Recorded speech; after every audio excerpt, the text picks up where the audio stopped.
Yeah, very exciting. Oops, sorry, we're being interrupted there. We're recording, if that's okay with you. Yeah, that's great.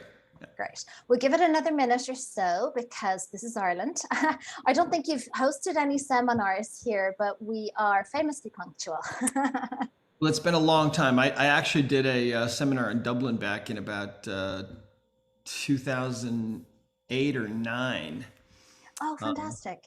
yeah, but I haven't been back since. I'm dying to come back. So Long overdue, long overdue. And have you traveled around? I spoke to you actually. I was at one of the last in-person seminars that you hosted in London at the Mhm. end of 2019, just before Wow. we were forced to go online. Yep. And I came up to you at the end of the seminar. I'd literally just read the emotion code. And I spoke to you then, and I think you'd said you traveled around Ireland and that you were hoping to come back soon. Yeah, I really want to come back. I'm hoping that we're going to be able to figure that out this year. So Fantastic. Great. we're going to do it.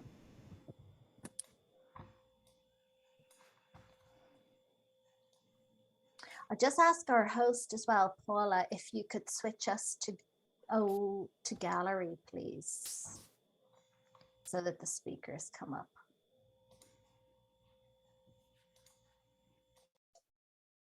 Or to speaker, sorry. Is everybody on speaker? Yeah, everyone, it's on speaker view. So for the recording, it's on speaker. That's great. Thanks, Paula.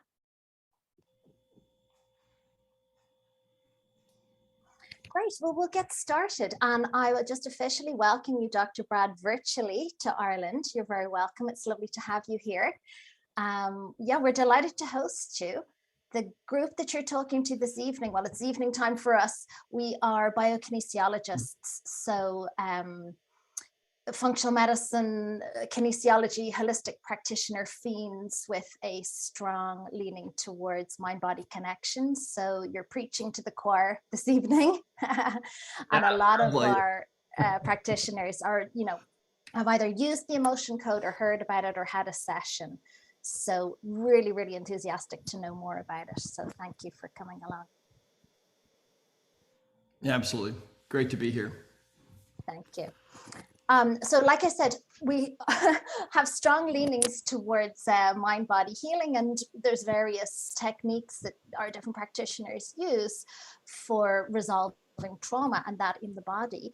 But for those not familiar with the actual methods of the emotion code, could you explain to us all exactly what a trapped emotion is and just how it affects the body in kind of energy terms, please?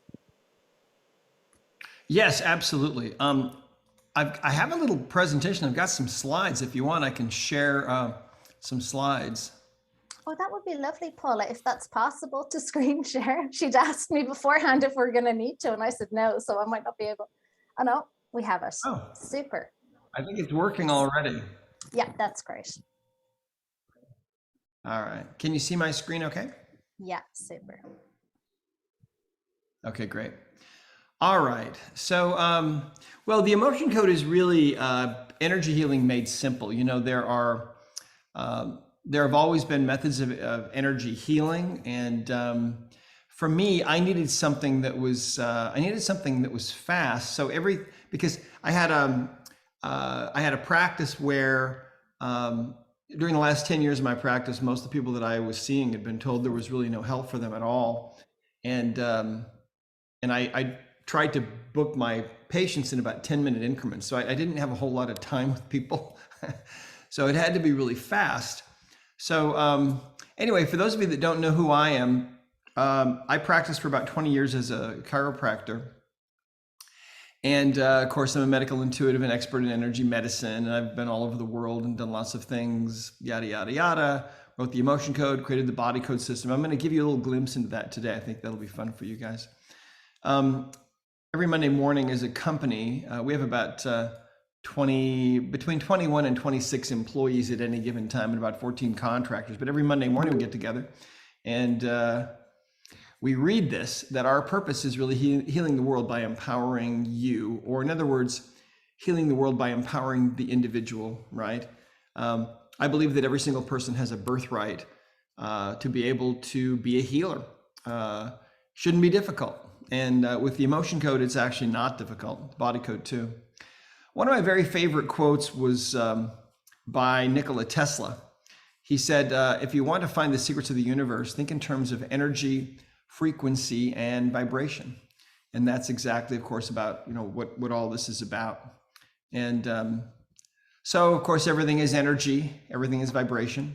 Some energy we can see, like, for example, your body, the chair you're sitting on, the walls of your house, etc. But then some energy is invisible, the spirit, the chi, the ki, the prana, etc. And so the bottom line is that we're all beings of pure energy, right? And so emotions are energy too. And so when you're experiencing an emotion, you're experiencing something unusual. Try to imagine for a moment living a life without any emotions at all. So you wouldn't have any highs, you wouldn't have any lows. It would just be kind of a flat gray existence, right? I've said before that if our life is like a tapestry of all the experiences that we go through, it's the emotions that we experience that give the color to that tapestry of our lives, right? And so our emotions provide motivation and direction and contrast to us. And they're a message from the deep subconscious. I thought this was kind of funny. Charges are correct, sir. The airline now charges for emotional baggage as well. That guy's probably in trouble.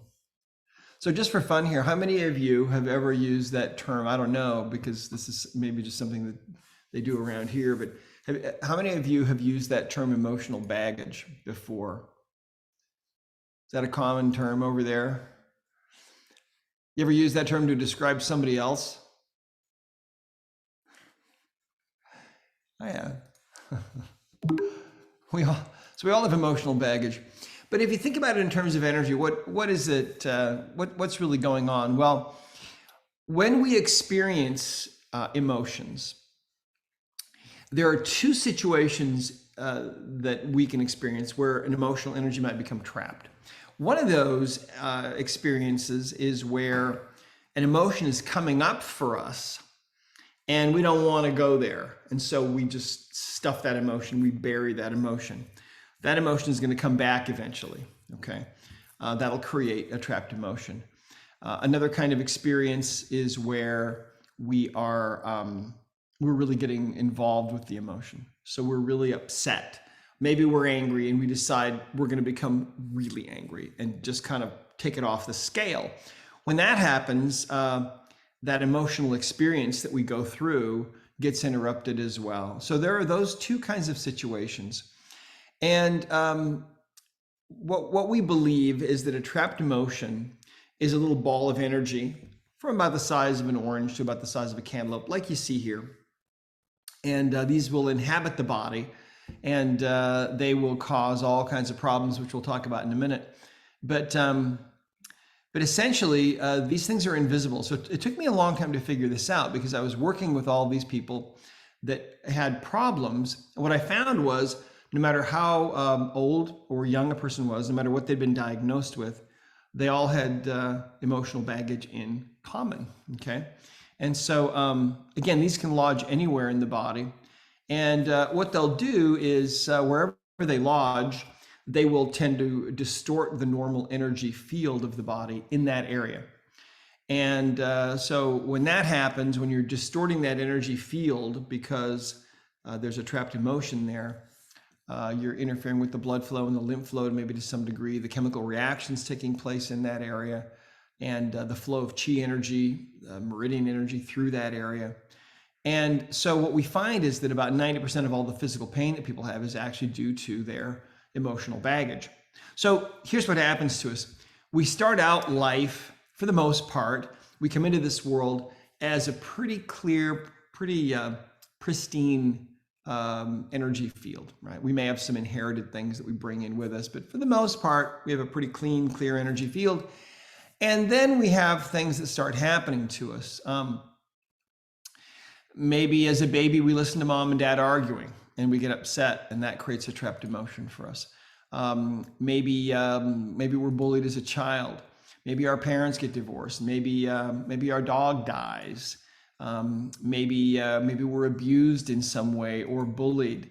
And so what happens to us is we experience all these emotions, and a small fraction of all the emotional experiences that we have will become trapped in the body.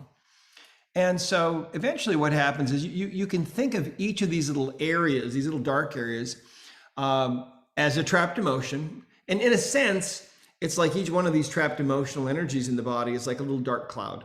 Okay. And so as time goes on, we pick up more and more and more of these until eventually we're wondering why life isn't working out better for us. And we're wondering why we have physical problems that don't seem to go away. And I would expect this guy might have some trouble with his knee, maybe with his shoulder, his neck, and so on. And so so as we start to get rid of these with the emotion code or some other method, eventually we get to a point where we're back to that pristine, pure, clean, clear energy field that we started out with. And what we notice is it's much easier for us to give and receive love. It's much easier for us to create from our heart. It's much easier for us to really be in the flow and be happy, and we're healthier too. So that's kind of how that works. So trapped emotions affect us emotionally, of course, because when you have a trapped emotion, let's say you have a trapped emotion of anger, well, you're going to be more likely to feel that emotion of anger than you otherwise would. To give you an example, there was a guy that came in to see me years ago who had really severe back pain. It was a 9 or higher and had been going on, I think, for about a month. And he said that he was very concerned about it, obviously, because he was in so much pain. He had come in to see me after having all this pain for a while, and I tested him and found he had a trapped emotion. And the emotion was anger, and I traced it back, and it occurred about 20 years before. And he immediately knew what happened. It was a work situation, he said, where he was wrongfully accused of something, and he was very angry. He remembered it right away. And so I released that trapped emotion, and we'll do a demo or two here, hopefully today. I'll show you how this works. And the pain went from a 9 to a 0, boom, just instantly. And he couldn't believe it. It was like a miracle. He kept twisting and bending over and exclaiming. And I was grateful that it worked so well. And he left the office feeling totally fine. And 2 or 3 days later, he came back in. And this is interesting. Here's what he said to me. He said, my back pain is still gone. He said, I still can't believe it. But he said, when I came in here, I had another problem I didn't tell you about. He said, for as long as I can remember, I've basically been what you would call a rageaholic. He said, I'm always yelling at my wife and my kids. I got to watch the road rage. I've been to anger management several times. Hasn't really helped me. But he said, since you released that trapped emotion of anger from me, I feel really different. I feel peaceful. He said, things that used to really set me off don't set me off anymore. He said, I feel really different. How does that work? And at the time, I said, well, I don't know. But what we believe is that if you think about this, okay, this guy 20 years before was really angry. That emotion was too powerful for his body to really process. And so the energy of that anger got stuck, okay? Stuck in his body, stuck in his low back, apparently. And so now the energy field in his low back is being twisted and tweaked 24 hours a day, 7 days a week, until after 20 years of that, he's in extreme pain. He's 1 point away from having surgery at the hospital. And he comes in to see me, and we find out what the real reason is the anger, and we release it. But here's what else was going on. Now think about this. So he has this ball of anger in his low back. Now when a situation arises where he might tend to feel angry, he will feel angry much more easily, much more readily than he otherwise would have. Why? Because literally part of his body is feeling that emotion. Part of his body is feeling that frequency of anger 24 hours a day, 7 days a week. And so when we remove that, boom, suddenly he feels different. This is how this works. Really interesting. So, so yes, they affect us physically. And unfortunately, the more trapped emotions you have, the more you'll tend to create. So they can cause you to make the wrong assumptions and overreact and misinterpret behavior and short circuit, what might otherwise have been a perfectly good relationship. Just for fun here, let's have a show of hands for any of you that have actually done that. Have you short-circuited what might otherwise have been a perfectly good relationship? Karina says yes. Okay, and Amanda and Jen. Tara, is that a hand up? Looks like it. Okay. Oh yeah, and Melissa too. All right, so yeah, that happens. And it's trapped emotions that can do that. So what we have found is that trapped emotions are the single biggest underlying cause also of things like depression and anxiety and phobias and panic attacks and PTSD and mental illnesses. We did a study not too long ago. They're at least a contributing factor in mental illnesses. Those can go deeper for sure. But we did a study recently. We found that within about 3 weeks, we got I believe it was a 37% decrease in self-reported symptoms in PTSD. And I think it was 36% in depression.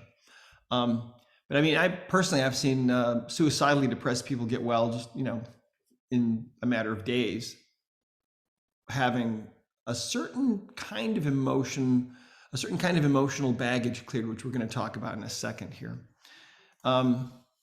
But trapped emotions affect us physically. I mean, discomfort, fatigue, illness, they interfere with your body's ability to heal. They interfere with organ function, and they lower your immunity, is what I have observed over all of these years. So, of course, we have a conscious mind, which is, I believe, much less really than 1% of our intelligence. And of course, that conscious mind is where we spend all of our waking hours. We work our jobs, we have our relationships, we raise our families and so on.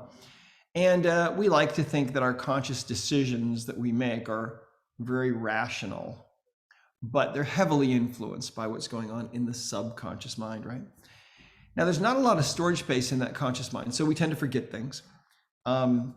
Just for fun here, raise your hand if you have ever forgotten where you parked your car. Have you ever done that? It's kind of sad, right? That's a big thing to lose. That thing weighs several thousand pounds. It's a huge thing. So that's just an example of how our conscious minds we're not that smart. In fact, I think we're all really just shy of stupid. It's amazing to me that any of us can function at all, really. So if we look at the subconscious mind, represented here by the part of the iceberg that's below the waterline, that's greater than 99% of your intelligence. I think it's actually much, much more than that. And it remembers and archives everything you do, right? Every face you've ever seen in a crowd, everything you've ever eaten or tasted or touched or smelled, the whole history of your health or disease is all logged in there in that archiving holographic computer that is the subconscious mind. I believe the subconscious mind is so intelligent that we have really not even begun to scratch the surface of how intelligent it really is. And what's really interesting is in this picture, the water here that this iceberg of the subconscious mind is sitting in, to me represents what you might call universal intelligence. Or as Rupert Sheldrake from the UK calls it, the morphic field. The database of all that is, the Akashic records, whatever you want to call it, that subconscious is connected into that. And so it's tied into the database of genius, every single one of us, the subconscious mind of everything, every animal also tuned into that. And that subconscious mind of yours knows exactly what you need, right? So here's the chart of emotions. All the emotions that we experience are represented here. Now, if you go to a dictionary, you'll find that there are other emotions that are not listed here, but that's okay, because your subconscious mind will know the closest approximation to whatever emotion it is we might be looking for, okay? So what I think might be fun right now might be to maybe take a volunteer and give you a little glimpse into how this actually works. So just for fun, I think let's maybe take, if one of you is in pain, if you've got a headache, or maybe your neck is hurting, or a back pain, or something like that, any kind of physical pain might be fun to demo, because then it's easy to see that, the change before and after with that. So we got a couple hands up, it looks like. So okay, so what to do here is just hold your hand up like this. If your pain level is higher than a 7, at least a 7 or above on a 0 to 10 scale, where 0 is no pain at all, Raise your hand if you're at least a 7 or above. Anybody? Okay, Christina, it looks like. All right, and Tara too. All right, and Julie also, it looked like there. She popped up for a second. So let's see here. Keep your hand up for a minute so I can see you. Okay, there we go. All right, let's talk to Julie here. I think we can, let me pin your video, and then if you can unmute yourself or someone can unmute you. I think I did. Brad, can you hear me? Yes, I can. There we go. Great. Let me just grab a piece of paper really quick so I can write some things down. Hold on.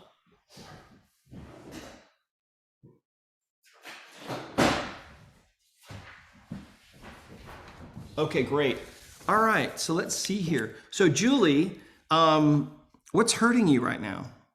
So I have the side of my lower back on the right-hand side started hurting me since about 2 days. Okay, which side was it? The right side? The right side. Kind of between, like in lower back level, kind of L1, but almost sitting on the hip when you carry a baby, like almost sitting on the back hip. Okay, got it. And how would you rate that on a 0 to 10 scale? How bad is it? Probably a 7. About a 7. Okay, all right. Okay, so here's how we teach this. Okay, I'm going to show you how we do it and how we teach all of our practitioners around the world to do this. We believe this work really came from above, and so what we like to do is we like to take a moment. Now, of course, we all believe different things, and that's totally fine. But if you happen to believe that maybe there is a higher power of some kind, then you're not disqualified at all. I mean, anybody can do this kind of work, and it doesn't really matter. It's not a denominational thing, but that's what I believe, is that this work came down from up above. So I like to take a moment and just ask for some help from up above, okay? Because I need all the help that I can get. Okay, here we go. All right, cool. That's just takes a moment. During all the years that I was in practice, that was a habit that I had with everybody that I saw. But I never told anybody. Nobody ever knew that I was actually saying, just asking for help from up above for them, saying a short prayer, you might call it. But I'll tell you something.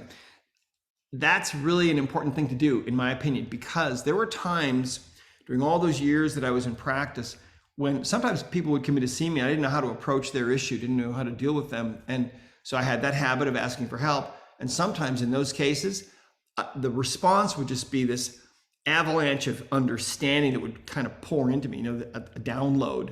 And those are really cool to get. But if you don't ask for them, then you're not as likely to get them. So all right, so I'm going to be using the ring and ring method of testing here. Okay, so we make a ring and a ring, and I'm going to be asking questions. And of course, you're all familiar with this kind of thing. I don't need to tell you what I'm doing, but I'll exaggerate the motions here so you can see. Okay. So Julie, let's first of all ask if our energies are really entangled.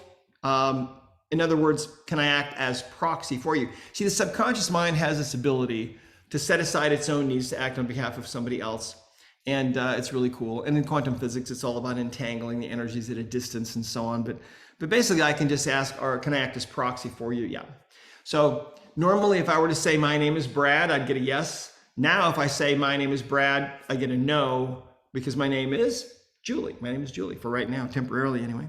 All right, Julie. So let's ask: is there a trapped emotion we can release that is contributing to this pain that you're having on the right side? I get a yes. So now what we do is we go to the chart, okay? And let's see here. Hang on just a second. There's your picture right there. There we go. Okay, so here's the chart of emotions, right? And there's 60 emotions in there divided up into 2 columns and 6 rows. So what emotion is this? I have no idea. And consciously, Julie doesn't have any idea, but her subconscious does. So, and I'm connected. Our subconscious minds are connected. So is this emotion listed in column A in the chart? No. So it's in column B. Yep, so we just got rid of half the chart. Is it in one of the odd rows in column B? Yes. Is it in row 1 in column B? No. Is it in row 3 in column B? That's a yes. So now we've narrowed it down to 5 emotions out of 60, just that quick, right? So is the emotion confusion? No. Is it defensiveness? No. Is it grief? No. Is it self-abuse? No. Okay, we have one left, stubbornness. Is it stubbornness?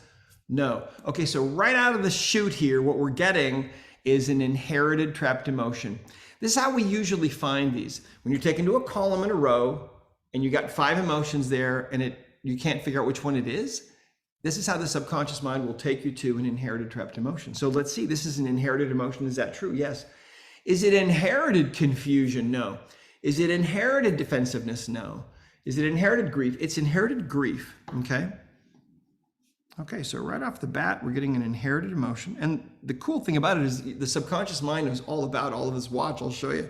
This inherited grief, where'd you get this from? We get these at conception, see, from mom or dad. Did you get this from your mom, Julie? No, this came from dad. So I'll write that down. Did your dad get this from somebody earlier?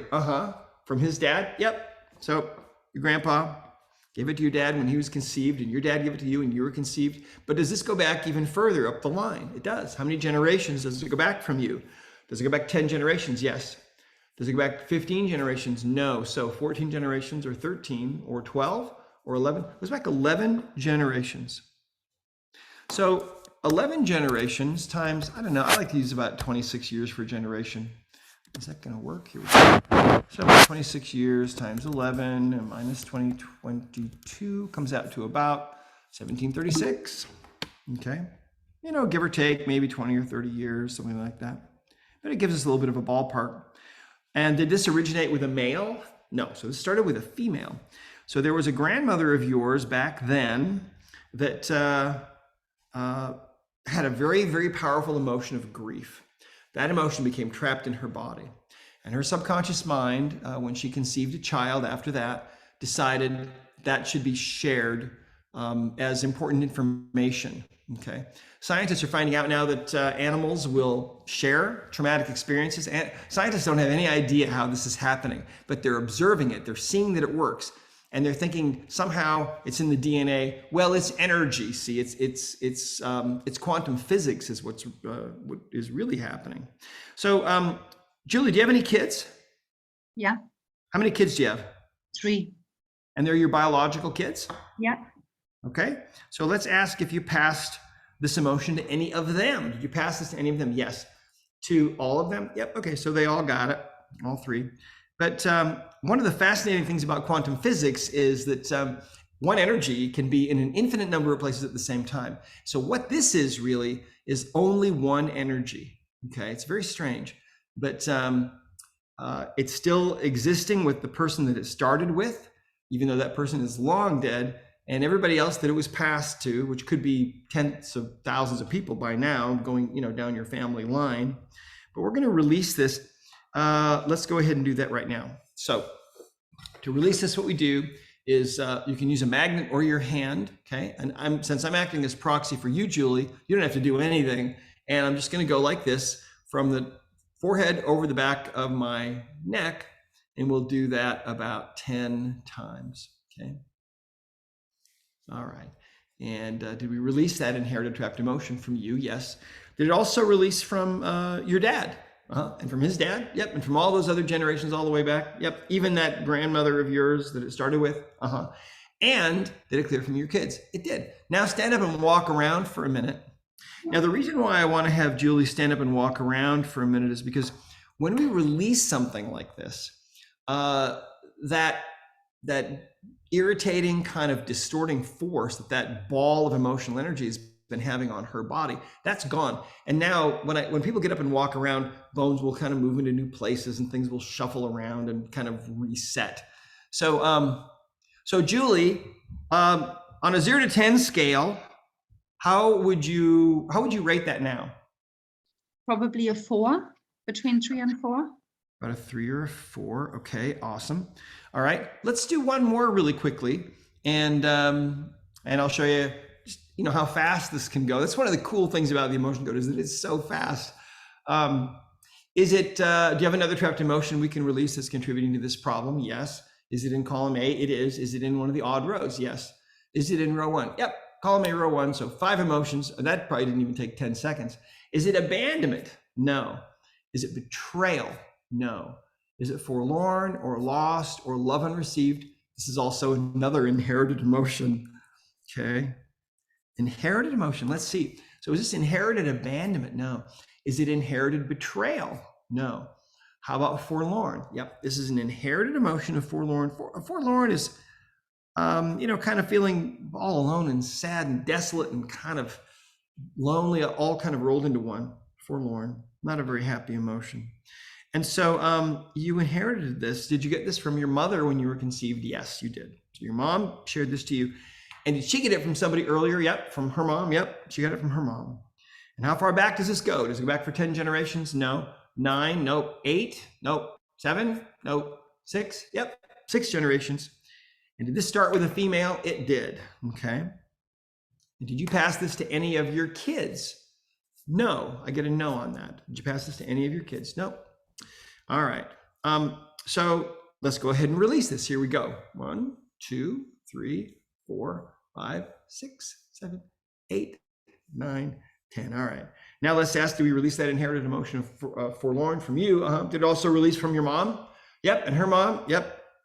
And everybody else all the way back? Yep. Okay. Stand up and walk around. Let's see how that feels. I think it's gone, actually. I think it's gone. Gone is good, right? Well, it's a 1, maybe. It's a 1. I feel the last, but it's down to a 1. Okay, awesome, cool. Well, if we had more time, there could be another trapped emotion there. See how it does. It may just totally fade away. If it does come back again, it'll probably mean there's some more emotional baggage. It's so crazy, but I'll tell you guys, what I have come to learn is that when we have pain, it's usually some emotional baggage that it's trying to let us know. It's like it's tapping on the screen, ding, ding, ding, ding. Hey, I'm going to make you feel this pain until you figure out, that you have some baggage you need to have removed. And sometimes, like in this case, it's not even our own baggage. So thank you, Julie. Thank you. Thank you so much. All right, you're so welcome. So that's kind of fun, right? Yeah, and I could tell you stories. I wish, we had more time. But maybe what we'll do, if we can do, I'd love to come over and just do a seminar and hang out. In fact, I have to tell you all something. My ancestors they were from Ireland. And in fact, they were from Muff up in Donegal.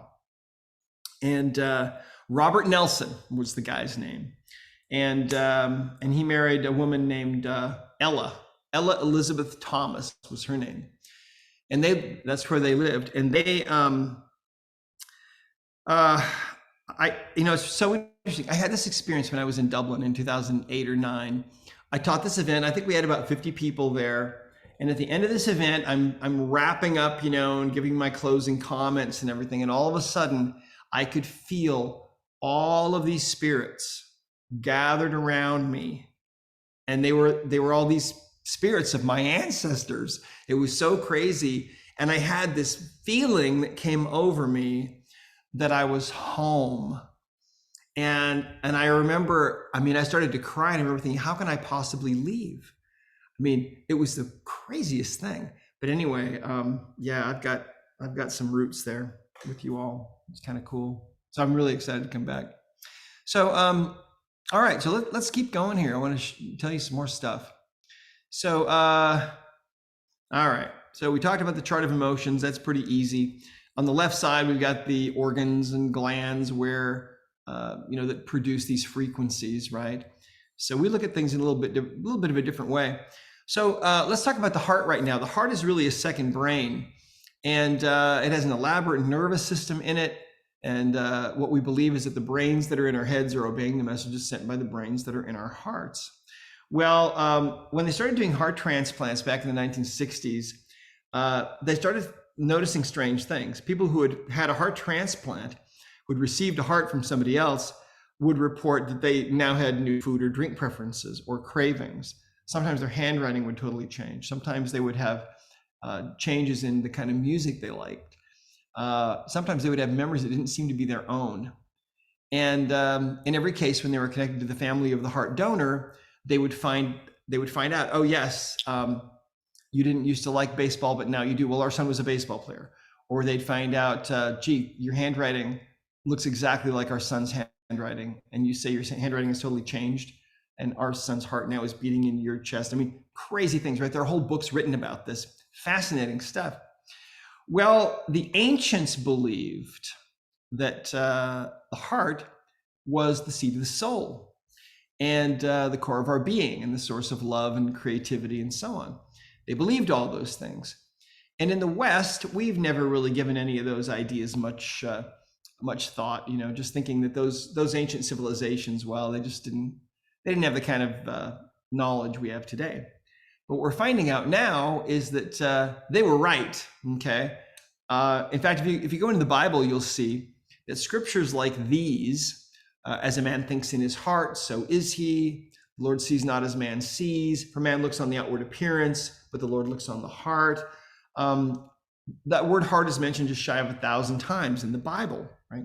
Well, is that just poetic license? No, there's more to it than that. All the ancient civilizations, in fact, the Egyptians, there's the pyramid there, the Egyptians believed that when you die, you go through a ceremony on the other side where your heart is weighed on a scale against a feather. And if your heart is lighter than a feather, indicating that you made good choices and you were a good person, you're going to the good place. But if your heart is heavier than a feather, then it isn't going to work out good for you. It's not going to work out well. You're going to the bad place. So, kind of interesting. Well, what happens to us is that sometimes we have to put up a wall. So let me ask, just out of curiosity here, raise your hand if you can recall a time in your life when you felt like your heart was breaking, like there was an elephant sitting on your chest, like you're having a hard time breathing. Maybe you're in a relationship that's breaking up. Maybe you're going through a divorce. Maybe you're being hurt or bullied. Most of us experience that at some point, right? And it looks like most of you have as well.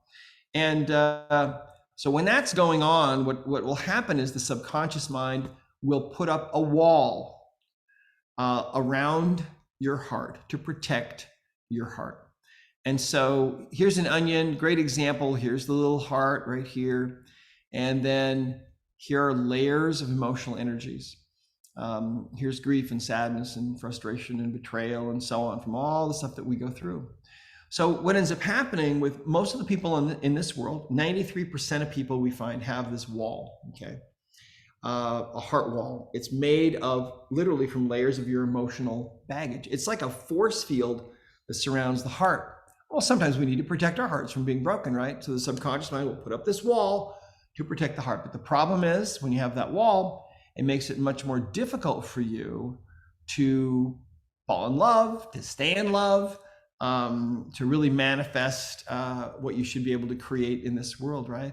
It interferes with this exchange of love. See, love is an energy that goes out from your heart that connects to other people, right? And their energy, their love energy is perceived by your heart. Let me tell you a story. This is really funny. But one of our practitioners told us that she had a sister who'd been divorced for about 9 years. And she'd never had any emotion code work done. And so she calls up her sister, who happens to be a practitioner of the emotion code. And she says, listen, it's been 9 years that I got divorced. And she said, I'm tired of being alone. I want you to come and work on me and see if you can help me, because I'm just sick of being alone. And so the two of them got together for the weekend. And over the 2 days, sure enough, this woman had a heart wall, this wall of energy around her heart, trying to protect her heart still, but, blocking her really from being able to create the life she wanted. And so the two of them worked together. They were able to totally get rid of all those emotions and clear that wall around her heart. And neither one of them told anybody what they'd been doing. They did it over a weekend. It was just the two of them. They spent the weekend together. Well, on Monday, guess what happened? Her phone started to ring. And who do you think was calling? Well, guys that had known her from before, that hadn't talked to her in a long time. Why? Because you see, when that wall is taken down, that energy just naturally starts to go out into the world. And then guys that were, kind of on that same sort of wavelength started thinking about her. And so they started calling her. Nobody had called her for years, right? But it's fun. Fun stuff. So raise your hand if you would like to have more love in your life. Anybody? Raise your hand if you'd like to have maybe improved relationships with people. Yeah, getting rid of that heart wall is such an important thing. And when you've got a heart wall, if you're still single and you're trying to connect with somebody else and you've got a heart wall, it's more difficult because that love that you send gets distorted by passing through these layers of emotional energy, and it comes out on the other side, and it's, instead of being like a little butterfly, it's more like the thing from Alien, you know. It's scary.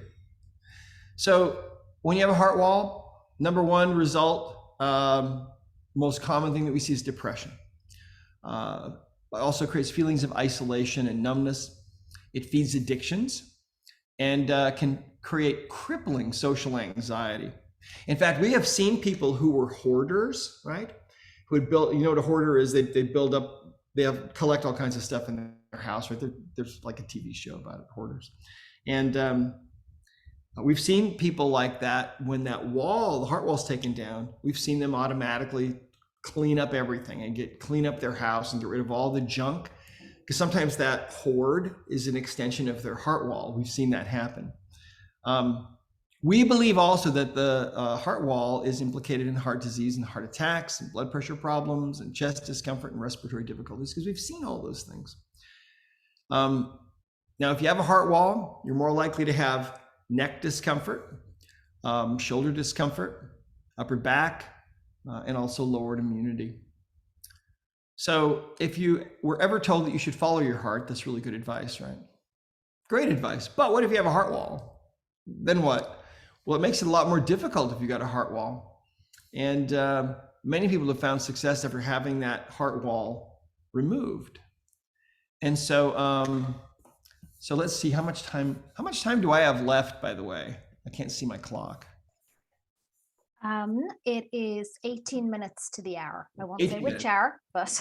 All right, great. Yeah. So, so let's do this. If you think that you might have a heart wall, why don't you raise your hand and we'll just tune into you and find out.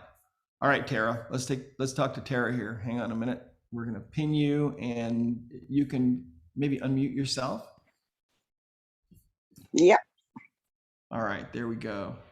So let's see here. How do I, hold on a minute. Tara. All right. You raised your hand for pain too, didn't you? Yeah, and it was only yesterday. It's not something, it's something that came on very suddenly yesterday, and I'm intrigued to find out why, but I'll get Melissa to do that. Well, you know what? Maybe it'll show up right now. What area of pain? Where is it at? What's happening? My foot, I 10:30 the night before last, just lost the use of my right foot and thought it was probably going to be gout or something like that. That's what it felt like, but there was just nothing physical in it. So did a bit of emotional work, the good old rescue remedy, right onto the spot where it was sore. Even I was able to drive, and I drove up to get a crutch off my dad, but I used some stuff in it today, so it's just still very tender. I'm intrigued. There's no reason as physically as to why it happened. So that's interesting. Well, it is. let's check the heart wall and then we'll see. All right. So once again, the drill is, ask for help. Here we go. All right, so now let's ask if we're connected energetically, and we are, okay? So for those of you that noticed, I didn't really specifically disconnect from Julie, but I've been doing this, I did this enough that my subconscious mind kind of knows the drill. So when I'm done working with somebody, my subconscious automatically disconnects from me. It's kind of automated, it's really nice. So Tara, let's see, can I act as proxy for you? Yes, okay, so my name is Tara, yep, okay. Great. So let's ask this question. Do you have a heart wall? You do. Okay. We release an emotion from your heart wall right now. Yes. And what emotion is this? Is it listed in the chart here in column A? No. So it's in B. Is it in one of the odd rows? Yes. Is it in row 1? Yep. Column B, row 1. 5 emotions left. Just that quick. Is it effort unreceived? No. Is it heartache? No. Is it insecurity? No. Is it overjoy? No. Is it vulnerability? No. Okay, so this is another inherited trapped emotion. Okay. Usually we'll find one inherited trapped emotion for maybe every, I don't know, maybe 10 or 20 regular emotions, but You never know. And I'm sure my ancestors are, they're in on this thing as well as yours. So this inherited trapped emotion, what is it? Is it effort unreceived? Is it heartache or insecurity? So it's an inherited emotion of insecurity. And did you get this from your mom when you were conceived? No, this came from your dad. And did your dad get this from somebody earlier? Yes, from his dad. Yep. And does it go back even further? It does. How many generations? 10? Does it go back 15 generations? 20 generations? 20 generations. Does it go back 30 generations? No, 25, 24, 23, 22, 21, 21. 21 generations. Well, just for fun here, let's see if I can do that. Well, it's about the 1400s sometime. All right. Do you have any kids, Tara? 2, yeah. 2 kids, and they're your biological kids? Yeah. Yeah. Did either one of them receive this energy of insecurity from you? Yeah. Did they both get it? Yep, both got it. Okay. All right. Do we need to know anything else about this? Not really. So you've been carrying this energy as a way to protect your heart. Okay. This energy was a feeling of insecurity. And when you have a trapped emotion like this, especially one of these really ancient ones, it can tend to manifest in your life in maybe situations that might make you feel more insecure. I don't know if that rings a bell at all, but that can certainly happen. Let's go ahead and release this. Here we go.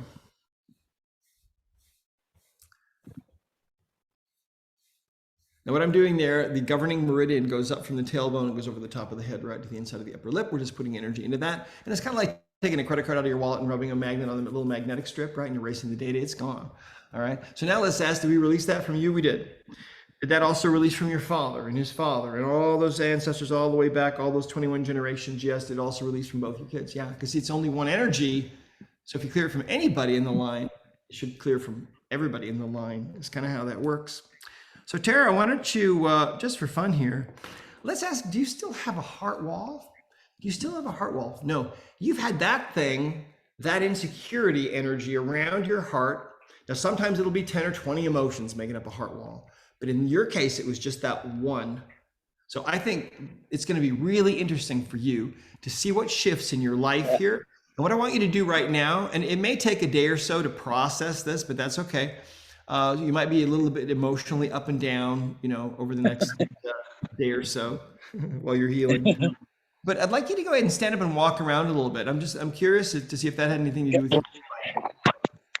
Because you just never know, especially when you're dealing with ancestral stuff. I actually have to push my foot. I don't understand that. I don't understand how that goes with that. Yeah, that's those Donegal relatives. That family you're talking about are Donegal based as well. Well, anything can cause anything, so you just never know. So is your foot feeling better? I can't even feel the bruise on it. There was a point on it. Okay. Cool. Yeah, well, there you go. That's really odd. And I was blaming my ancestral mother's side. I should have gone back to the Donegal side. Thank you. Great. You're so welcome. Well, think about it. Ireland's not that big of a country, so my ancestors probably knew your ancestors. You go back far enough, all of our ancestors probably knew each other. Yeah. All right. Awesome. Thank you. Thank you. Yeah, that was fun. All right. So let's see how much time we've got left. Okay, we got a few minutes left. I want to show you the body code really quickly. Okay. Because this is really fun stuff. What happened was about a year after the Emotion Code book came out, and that was in 2007. In 2008, one morning I woke up and my mind was full of instruction. And the instruction was, you need to take everything that you've learned about natural healing and put it into a self-study course that anyone can learn to make it available to everyone everywhere. And I thought, well, are you sure about this? This sounds like it could actually require some work, and I'm kind of lazy. So I sat on this for about 3 months. Then I finally started working on it. And so there was a body code 1.0, we called it, and then the body code 2.0. And And now I'll show you how this works. It's really, really fun. So what is it really? Well, it's a state-of-the-art patented software that enables you to tap into the subconscious mind. It's incredibly fast, simple, very elegant energy healing that empowers you to access your innate healing skills. I used to be a computer programmer before I became a chiropractor. So during all those years that I was working on people day in and day out, I always had a computer there to record and kind of organize all the things that I was finding on people. Well, the most ancient idea in the history of healing is that really there's one source of all of our symptoms and diseases and issues, and that is our imbalances, right? And imbalances can be things, well, there's a lot of different kinds of imbalances. There can be energy imbalances like the trapped emotions we've been releasing just now. There can be physical trauma energies, things like that. There are the circuits and the systems that are in the body. The body's very highly organized into circuitry and systems. All the organs, the glands basically have circuits. You've got all these systems, the cardiovascular, the nerve system and so on, nervous system. And you've also got connections that go on between the spirit and the physical body, and they can get disconnected as well. So that's another area that you don't really see anywhere except this. Another area, another kind of imbalance is toxins, okay? Maybe you got a spider bite 20 years ago. Maybe that's why you're still having some trouble. Or, maybe it was from the mercury fillings in your teeth. I mean, you can find stuff like that with the body code. Pathogens, of course, we know all about those. Viruses, bacteria, fungus, mold, parasites, things like that can get into the body and set up housekeeping. There are misalignments that happen to us, and any tissue can misalign. And usually if there's a misalignment in any kind of a tissue, it's usually because of something emotional. And so it very well could be that what we saw with Tara's foot and how her foot changed when her heart wall was removed, everything is connected. The old saying of the holistic physician is anything can cause anything. And this is really a great manifestation of that, right? And then there's nutrition and lifestyle imbalances, okay? So what I want to show you here, if I can, is, let me see if we can pop up this browser really quick, and it might take us right where we need to go. Let's see, hold on one second. Oh, let me turn that back on. Trying to find my Zoom thing. It disappeared on me. Where in the world did that thing go? Zoom. There it is. Oh, here we go. Okay, let me share my screen again. Here we go. All right. So this is what the body code looks like running in a browser window. Okay. And so here's how this works. Let's say that you've got some kind of a problem. Well, actually, maybe we can just really quickly, we don't have very much time, but this is fast. Maybe if one of you has some other kind of problem, maybe pain or emotional or whatever, and if you got any kind of issue, maybe you've been diagnosed with something, raise your hand and I'll show you how this works. All right, let's talk to Jen. There we go, Jen. Hi, me? Hi, Jen. Are you in Spain, or is that your last name? No, it's my last name. Okay. All right, I never know. Okay, so Jen, what's going on with you? I don't know if it's a bit too much. Kidney failure. Oh, wow. Okay, are you on dialysis? Yeah. Okay. All right. So this works the same way. Okay. What we'll do is we'll just take a moment, ask for some help from up above. Okay, and then we'll get started. Here we go. All right. So let's see here, Jen. Can I act as proxy for you? Yes. Okay. So my name is Jen. Yep. Okay. Good. We're connected energetically. There's no barrier of distance there. So what we're going to do is we're going to talk to your subconscious mind. Okay. And we're going to ask, is there an underlying reason why you're suffering from kidney failure? Is there a reason? Yes. So now we divide things up. So in other words, right now, Jen's subconscious mind has an idea in mind, an imbalance in mind. Okay. Now there might be several underlying reasons why she's dealing with this. I don't know, but we can only deal with one at a time. And she has one in mind. I don't know what it is consciously, but her subconscious mind and mine are connected. So the answer is there in her subconscious and in mine. So let's ask what it is. Well, is it in one of these categories on the right side of the chart? No. So it's over here. Is it in the energies area? It is. So let's go there. We'll click on that. And so now we're a level deeper. And here you can see the breadcrumb trail. So there's 6 different categories of energy imbalances. Which one is it? Is it one of these on the left side? Yes. Is it something post-traumatic? It is. So we're going to go to post-traumatic. And is it something on the left side here? Yes. Is it a physical trauma? Yes, it's a physical trauma. So, here's what happens. How I found this was there was a guy that came into me one day who was really in pain. He was a 9 on a 0 to 10 scale from a car accident that had happened 4 years before. And he said his neck still hurt just like the day after the accident. And he'd been to multiple doctors, and I thought, that's kind of weird. So when I asked for help, I said, Father, if there's a better way, if there's something I need to understand here, help me to understand it, because I don't know what the deal is with this guy. And I got this answer that came in. And the answer was that when he was in the car accident, the energy that was produced in the accident, some of that energy you receive some kind of a physical blow, usually that energy will just kind of go through you, right? And will just keep going and dissipate, whatever. But sometimes that energy will get stuck inside of you.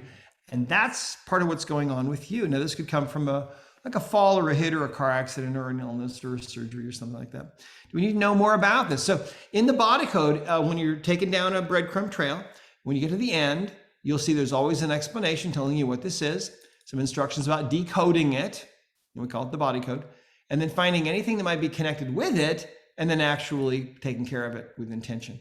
So let's ask, do we need to know more or identify more about this energy? We don't. Is there anything associated with this? Not really. But just out of curiosity, I want to dig a little bit about this, just because I'm curious. I know we don't have much time. But Jen, how old are you right now? 36. 36. Okay. Let's ask about this. When did this happen, this surge, this trauma?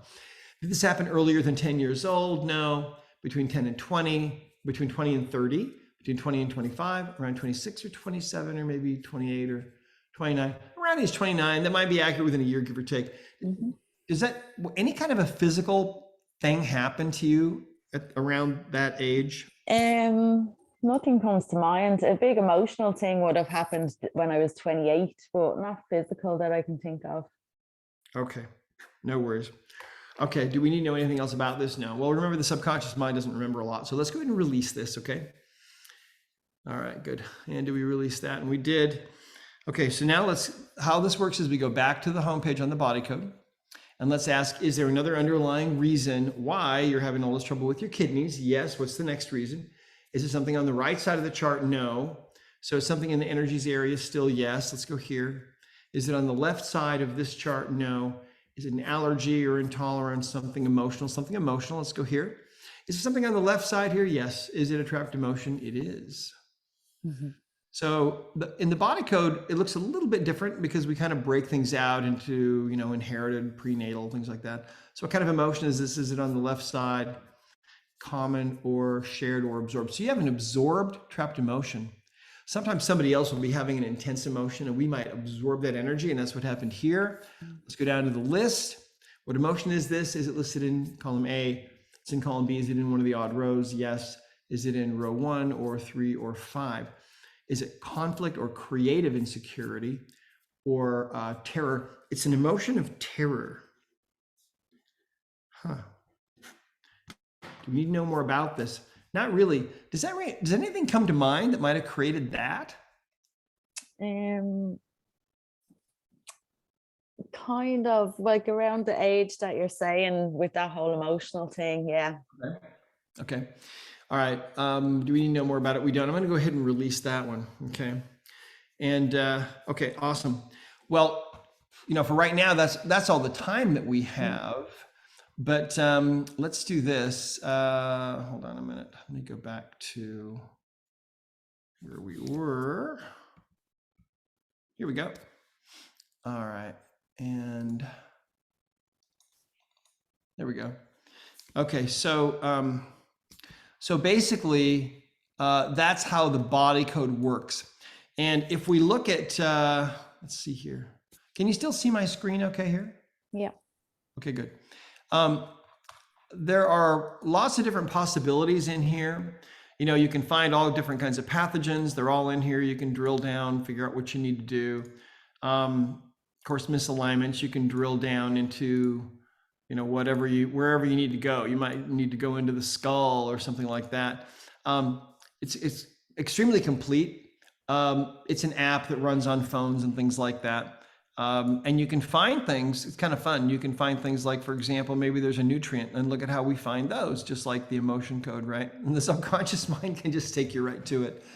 So I thought you'd get a kick out of that. That's the body code, and that's kind of a fun thing that we do. So it's called right now we're calling it the Discover Healing app. And the emotion code chart is always available in there for free. If you want the body code part of it, you can get it for $29 a month. And it's a free 30-day trial on that. Okay, so you can get that at our website, discoverhealing.com, or on Google Play, you know, or the App Store. So that is probably about all the time I've got. Have I got 2 more minutes or not? If you have the time, that would be great. Thank you. Okay, cool. Well, let me just share with you really quickly about our certification program, how it works. We've got, actually, we're close to 9,000 people certified now in 80 countries around the world. And we have this healing path for people if they want to, you know, to really manifest all their healing abilities. We start with level 1 emotion code certification, goes to level 2 body code certification. Level 3 belief code will be coming out soon. And then by the end of this year, we hope to have healing mastery level. So you can connect with us on these various different websites. Discoverhealing.com is our main site. drbradleynelson.com is my personal site, and of course, Facebook and so on. If we go to discoverhealing.com, I can show you what that looks like really quickly. Looks like this. And then we've got a button right here that you can look at our practitioner map.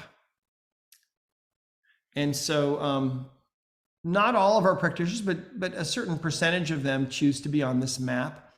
And it's kind of fun because we can zoom in on Ireland and we'll just see, looks like we got a few people there in Ireland. And if we just bring the map over like this, we should be able to see them. Oh, we've got Sarah Burns in Galway. And are any of you actually on the call? Maybe some of you might actually be on the call here. I don't know. None of those are our members, and I only realized about the map yesterday, but I'm good friends with Kira. She's a body code practitioner in Galway. She's amazing. I've done sessions with her. She's very Okay. good. All right, fun. Okay, well, anyway, that's about all I wanted to share with you all today. And I know I'm out of time, but I really, really do hope that that we can put something together over there. I would love to come over and you know, and spend a day or two teaching you about this stuff and how it all works. And I just really am dying to come back. So. Thank you so much, Dr. Brad. We're so grateful. You probably can't see all the comments coming up as you're speaking, but so much praise, so much thanks. The 2 girls that you've worked on, saying that the pain is gone, Tara's foot is better. Okay. And thank you as well for all the resources that you put up on the website. Somebody was asking about muscle testing, and I know you've got amazing videos there for free on how to proxy test, muscle test, everything. You're so generous with what you share.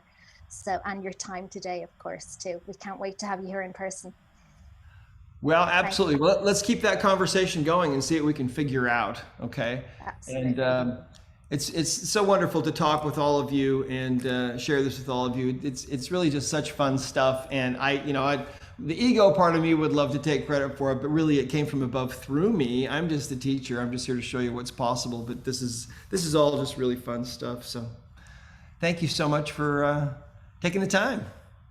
Thank you. And it's just remarkable everything that you've achieved and shared with us in such a short space this evening. So thank you so much. We look forward to seeing you soon. Welcome. All right, have a great evening. You too. Thank you so much. Thank you. Thank you. Thank you. Bye. Take care, everybody. Thank you. Bye-bye. Thank you. That was brilliant, Melissa. Thank you very much for hosting. Oh, thank you. I was going to say, if anyone